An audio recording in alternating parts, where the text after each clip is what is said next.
Dzień dobry Państwu. Gdzie najczęściej ubierają się Polacy? No miejmy nadzieję, że w miejscach, które są etyczne, które dbają o ekologię, które zatrudniają pracowników na dobre umowy, którym dobrze płacą i oczywiście żadnej odzieży chińskiej, tureckiej, tylko szyta w Polsce z najwyższej jakości materiałów, z certyfikowanej bawełny, uprawianej naturalnie. Mam nadzieję, że większość Polaków ubiera się właśnie w ten sposób, bo jeśli tego nie robi, to wspiera niewolniczą pracę, wspiera śmieciowe umowy, wspiera niszczenie naszego środowiska i inne negatywne rzeczy, które idą za tym, że ubierają się w sieciówkach. Ponieważ w sieciówkach, Szanowni Państwo, najczęściej jest to właśnie odzież tak zwana fast fashion, która niszczy naszą planetę. Ale ja mam to w dupie. Dzień dobry Państwu. Mianowicie takie słowa, jakimi rozpocząłem ten odcinek, można usłyszeć na niektórych kanałach w ostatnich dniach i tygodniach. Mówię tutaj szczególnie o kanałach, które zajmują się modą i zdaję sobie sprawę z tego, że 99,9% osób oglądających ten kanał poza moim jednym fejkowym kontem, którym oglądam sobie na lewo swoje materiały, aby samemu sobie nabić reklamy, to myślę, że tylko te jedno fejkowe konto jest zainteresowane kontentem modowym. Ale jako, że ja trochę jestem, co nazwa może również nieco rozjaśniać, to, Szanowni Państwo, pojawił się taki raport z badania i te badania pojawiają się co rok, co dwa, co jakiś czas. I co roku, czy co 2 lata, czy co 10 lat, no co 10 to przesadziłem. Tak. Wychodzi na to, że Polacy ubierają się w takich tanich sklepach, gdzie to jest chińszczyzna, gdzie ta odzież wytrzymuje kilkanaście prań, później trzeba z tego zrobić szmatę do podłogi i tak dalej. I kanały modowe są oburzone. Ponieważ teraz w tym roku znowu wychodzi na to, że Polacy najczęściej kupują w Sinsei, czy jak to się mówi, bo to jest niby polska firma, ale taka angielska nazwa. No i bardzo ochoczo kupują w takim czymś jak to Shein, czy jak to też mówi. Bardzo często kupują z H&M-u i tak dalej. Ale generalnie odzież taka z sieciówki jest najczęściej kupowaną odzieżą przez Polaków. No i kanały modowe nadają na prawo i lewo, od lewej do prawej i środek też się czasami odzywa, że jak mogą wyglądać w ten sposób raporty, kiedy my od tylu lat informujemy, że wspieranie takich marek, że wspieranie tego systemu szybkiej mody jest niszczące planetę, jest niszczące nasze istnienia, że dzięki temu są śmieciowe umowy, że tam się nie szanuje człowieka, że to jest szyte w Bangladeszu, w Tajwanie, w krajach trzeciego świata i tak dalej. Tyle lat edukacji, a Polacy dalej najwięcej zakupów dokonują w takich sklepach. Matko Przenajświętsza, mimo że sam w swojej kolekcji miałem okazję dysponować elementem garderoby, który był wykonany z wełni wikuni, zachęcam do tego, żeby sobie sprawdzić, ile coś takiego kosztuje, sam materiał, ponieważ element garderoby to jest, to ja to rozumiem. Jak można mieć pretensje do Polaka, czy do osoby innego pochodzenia, mieszkającego w innym miejscu na ziemi, że kupuje odzież, która jest tania, skoro jest tania? Bo odzież sieciówki po prostu jest tania. Dlatego, że ta siła robocza powoduje, że to później jest tanie. Jak można mieć do takiego człowieka pretensje? Ja rozumiem, że będąc youtuberem ma się odrealnione takie oczekiwania od rzeczywistości, no bo kiedy wpływa więcej niż minimalna krajowa, no to wiadomo, że my się dziwimy, jak można ubierać się w Pepko albo w innych takich. No ale nie każdy zarabia potężne pieniądze w tym kraju. I Szanowni Państwo, sprawdziłem sobie, że minimalna krajowa... bo jeszcze jedna sprawa. Bo te kanały, i to jest bardzo często takie lewicowe środowisko, informują o tym, że człowiek tak naprawdę jest głupi w tym, co robi.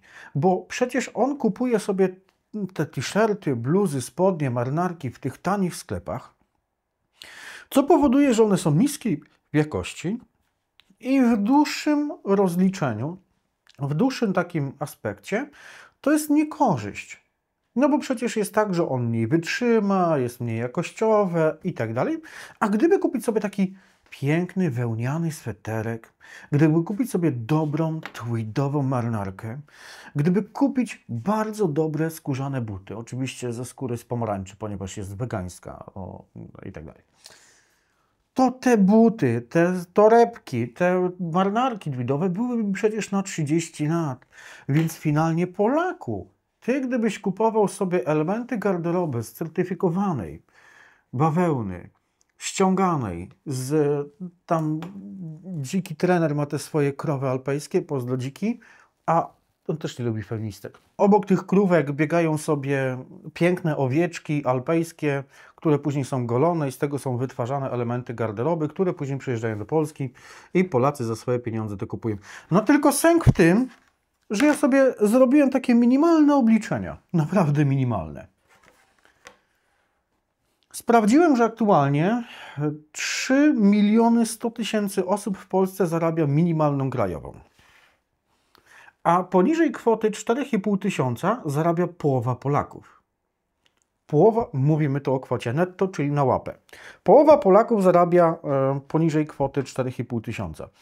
Więc no dobrze, no spójrzmy chociaż na te 3 miliony 100 tysięcy. 3,5 tysiąca złotych dostajesz na rękę na miesiąc. Bo przypomnę, że te kanały mówią o tym, żeby sobie odkładać, kupować sobie lepsze ubranie i tak dalej. 3,5 na miesiąc dostajesz, przychodzi przelew na konto, powiadomienie i jest 5 minut radości. Sprawdziłem sobie w małych miejscowościach, bo mówimy o małych, bo w Warszawie to w ogóle nawet nie ma co podjazdu. 2000 zł to jest koszt wynajmu, dla przykładu, no powątpię, żeby ktoś miał na ten moment jeszcze kredyt jakiś, ale mówię, zwyczajna osoba.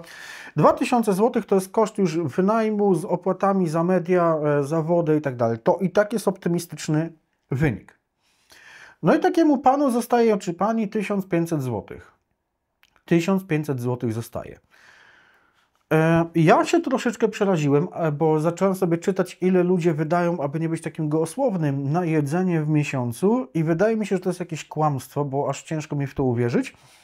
Bo szanowni państwo, w moim odczuciu, i nie będę tutaj mówił tylko o jedzeniu, tylko o takim utrzymaniu gospodarstwa domowego, czyli jedzenie, papier toaletowy, do tego szampon, żel pod prysznic, płyn do naczyń, jakiś płyn do prania i tak dalej, środki czystości. No wiadomo, te rzeczy, które są potrzebne, płyn do mycia podłóg i tak dalej, przecież to wszystko kosztuje dużo.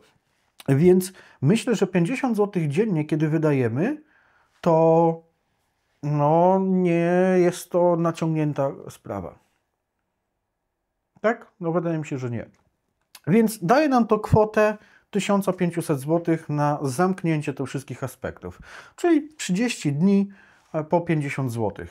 I w tym mamy już papier toaletowy, szampony, wszystko i tak dalej, jedzenie, wodę do picia. Wydaje mi się to nieodrealnione, a nawet bym powiedział bardzo niskie.